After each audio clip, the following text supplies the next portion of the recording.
আসসালামু আলাইকুম, কি অবস্থা সবার? তো আজকে আমরা আদিচা কাজিরহাট ফেরি চ্যানেলে আমরা কাটিংয়ে আসি। তো প্রত্যেকটা ডেজারই যখন কোনো একটা চ্যানেলে কাটিংয়ে দেয় তখন ডেজারে নির্দিষ্ট করে দিয়ে দেয় যে কত ফিট কাটতে হবে।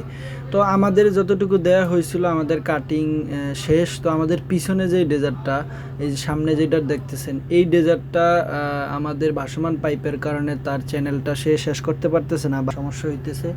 তো এই জন্য আমাদেরকে বলা হয়েছে যে আমাদের ভাসমান পাইপটা সরায় নিতে। তো আমরা এটাই করতেছি। ভাসমান পাইপ যেহেতু অনেক বড় আর এগুলা এইভাবে বল সকেটের মাধ্যমে সংযোগ দিয়ে রাখা হয়, তো আমরা এইভাবেই বল সকেটের মাধ্যমে সংযোগ দিয়ে আবার এভাবে খুলে দিই।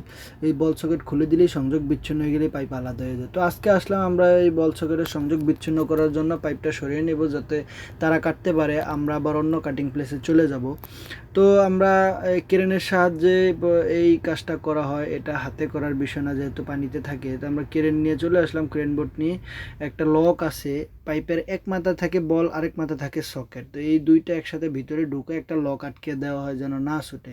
তো ওই লকটা যখন আমরা ছাড়াই দিই তখন এই বল সকেট আলাদা হয়ে যায়। ক্রেনে বল সকেটের ওই পিনের মধ্যে আমরা, লকের মধ্যে আমরা দিয়ে টান দিলেই এই লকটা খুলে যায়। তো এই দেখতে পাচ্ছেন আমরা লকের মধ্যে লাগানো আছে, এখন শুধু ক্রেন দিয়ে টান দিলেই খুলে যাচ্ছে। এইভাবেই আমাদের প্রত্যেকটা যতটুকু লাগে, দেখা গেছে একটা বা ডেজারের জন্য 3000 ফিট, 2000 ফিট বা তারও বেশি লাগতে পারে, কারণ আমরা নদীর মাঝখানে কাটি বা ফেরি চ্যানেলে কাটি। তো এক সাইডে আমরা ফালাই আমাদের মাটিটা।